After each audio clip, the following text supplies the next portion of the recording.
আসসালামু আলাইকুম। বাংলা সংবাদে আপনাদের সবাইকে স্বাগত জানাচ্ছি। আমি ফিরোজ তোহা। শুরুতেই বিআর বেকাবলস সংবাদ শিরোনাম। বাংলাদেশের সর্বশেষ গুরুত্বপূর্ণ আপডেট সংবাদে আপনাকে স্বাগত। শুরুতেই সংবাদ শিরোনাম, পরে বিস্তারিত। প্রথমেই জানাবো আমাদের হাতে থাকা সর্বশেষ গুরুত্বপূর্ণ সবথেকে তাজা আপডেট সংবাদ। ফরিদপুরে বিএনপির দুই গ্রুপের মধ্যে সংঘর্ষ, উত্তেজনা, ভাঙচুর, অগ্নিসংযোগ। ফরিদপুরের বলমারী উপজেলায় শুক্রবার ৭ই নভেম্বর রণক্ষেত্রে পরিণত হয়েছে। জাতীয় বিপ্লব ও সংহতি দিবস উপলক্ষে বিএনপির দুই গ্রুপের মধ্যে ব্যাপক সংঘর্ষের ঘটনা ঘটেছে। এই ঘটনায় অন্তত ৩০টি মোটরসাইকেলে আগুন দেওয়া হয়েছে, ভাঙচুর ও অগ্নিসংযোগ করা হয়েছে মার্কেটে। পাশাপাশি অন্তত ১৫ জন আহত হয়েছে। আহতদেরকে বিভিন্ন হাসপাতালে ভর্তি করা হয়েছে।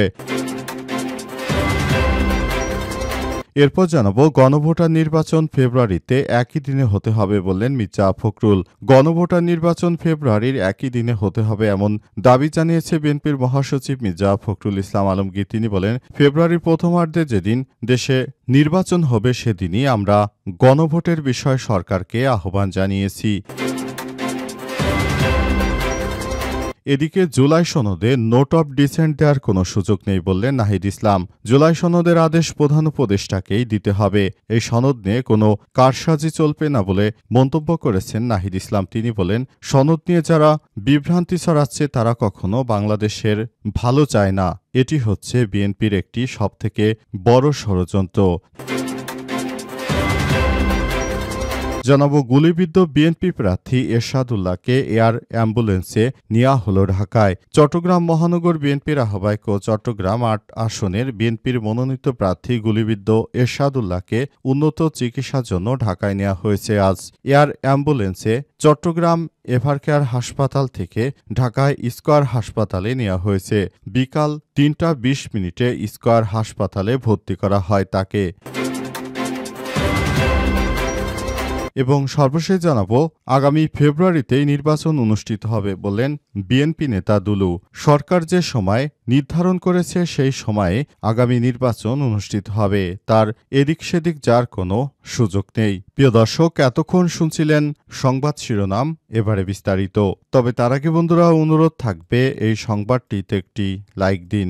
এই চ্যানেলে আপনি নতুন হয়ে থাকলে আমাদের সংবাদটি দেখতে দেখতে চ্যানেলটি সাবস্ক্রাইব করে রাখুন। কমেন্ট করে বন্ধুরা আপনার মূল্যবান মতামত জানিয়ে দিন আপনি বিশ্বের কোন দেশ থেকে বা বাংলাদেশের কোন স্থান থেকে আমাদের সংবাদটি দেখছেন এবং শুনছেন।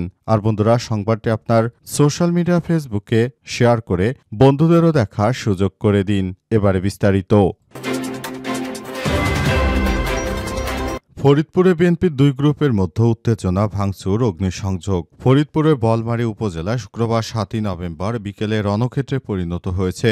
জাতীয় বিপ্লব ও সংহতি দিবস উপলক্ষে বিএনপির দুই পক্ষের পৃথক কর্মসূচি ঘিরে এই সংঘর্ষের ঘটনা ঘটে। এতে অন্তত ১৫ জন আহত হয়েছে। ভাঙচুর ও অগ্নিসংযোগ করা হয়েছে অন্তত ২০টি মোটরসাইকেলে। জানা গেছে, কেন্দ্রীয় কৃষক দলের সহসভাপতি ও সাবেক সংসদ সদস্য খন্দকার নাসিরুল ইসলাম ও উপজেলা বিএনপির সাবেক যুগ্ম সাধারণ সম্পাদক শামসুদ্দিন মিয়া ঝুনু দুই পক্ষ পৃথক কর্মসূচির ঘোষণা দেন। সকাল থেকেই শহরে উত্তেজনা বিরাজ করে। বিকাল ৪টার দিকে দুই পক্ষ মিছিল নিয়ে শহরে প্রবেশ করে নাসির ইসলামের সমর্থকরা মহিলা কলেজ মোড় এলাকায় অবস্থান নেন। অন্যদিকে ঝুনু মিয়ার অনুসারীরা ওয়াপাড়া ওয়াবদা মোড়ে কাজী হারুন শপিং কমপ্লেক্সের সামনে অবস্থান নেন। পুলিশ দুই পক্ষকে আলাদা রাখতে চৌরাস্তা ও ওয়াবদাপাড়া মোড়ে অবস্থান নেন। কিন্তু বিকেলের দিকে দুই পক্ষ মুখোমুখি হলে ইটপাটকেল ছোড়াছুড়ি শুরু হয়। এক পর্যায়ে সংঘর্ষের রূপ নেয় পরিস্থিতি। পুলিশ পিছু হটে গেলে নাসিরুল ও ঝুনু মিয়ার অনুসারীদের মধ্যে সংঘর্ষ তীব্র আকার ধারণ করে। সময় কাজী হারুন শপিং কমপ্লেক্সের সামনে থাকা প্রায় ১৫টি মোটরসাইকেল ভাঙচুর ও আগুন ধরিয়ে দেওয়া হয়, আর ৫টি মোটরসাইকেল শহরের বিভিন্ন স্থানে পুড়িয়ে দেওয়া হয়েছে। ফায়ার সার্ভিস ঘটনাস্থলে পৌঁছালে বিএনপির নেতাকর্মীরা তাদের গাড়ি ফিরিয়ে দেন বলে প্রত্যক্ষদর্শীরা জানিয়েছেন। মাগরিবের নামাজের পর পুলিশ ও সেনাবাহিনী যৌথভাবে অভিযান চালিয়ে পরিস্থিতি নিয়ন্ত্রণে আনে। সংঘর্ষে লিয়াকত হোসেন মোল্লা, মিনহাজুর রহমান লিপন সহ অন্তত ১৫ জন আহত হয়েছে। বলমারী উপজেলা বিএনপির সহসভাপতি শামসুদ্দিন মিয়া ঝুনু অভিযোগ করেছেন, নাসিরুল ইসলাম এর সমর্থকরা বহিরাগত এনে আতর্কিত হামলা চালিয়েছে। আমাদের অফিস ভাঙচুর করে আগুন দেয়। আমি এর বিচার দাবি করছি। গণভোটার নির্বাচন ফেব্রুয়ারিতে একই দিনে হতে হবে বললেন মির্জা ফখরুল।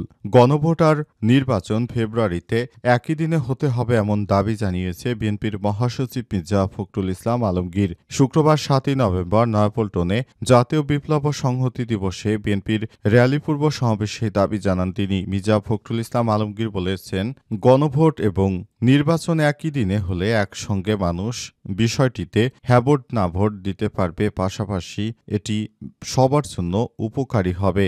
অন্তর্বর্তীকালীন সরকারের প্রধান উপদেষ্টা প্রফেসর ডক্টর মোহাম্মদ ইউনূসের সরকার আমাদের দাবি দাওয়া মেনে নিয়ে তারা এই বিষয়টিকে খুবই গুরুত্ব সহকারে দেখছে। সরকারের পক্ষ থেকে বিএনপির বিষয়ের সঙ্গে একত্রতা পোষণ করা হয়েছে অভিযোগ করে মির্জা ফখরুল ইসলাম আলমগীর বলেছেন, আমরা এই ধরনের কর্মকাণ্ডকে সমর্থন করি। সরকার এই বিষয়টি জানিয়েছে তারাও ফেব্রুয়ারির প্রথমার্ধে অর্থাৎ জাতীয় নির্বাচনের দিনই তারা নতুন বাংলাদেশ গড়ে তোলার জন্য গণভোটের আয়োজন করতে চায়। সেদিনই জুলাই সনদের বাস্তবায়ন ইস্যুটি সামনে আসবে। কিন্তু জামাত বা এনসিপির নেতাকর্মীরা নিশ্চিত করেছেন যে এবার নির্বাচনের আগে অর্থাৎ নভেম্বরে গণভোট দিতে হবে, কিন্তু এ বিষয়টি এখনো সেভাবে বলা হচ্ছে না। জুলাই সনদে নোট অব ডিসেন্ট রাখার সুযোগ নেই বললেন নাহিদ ইসলাম।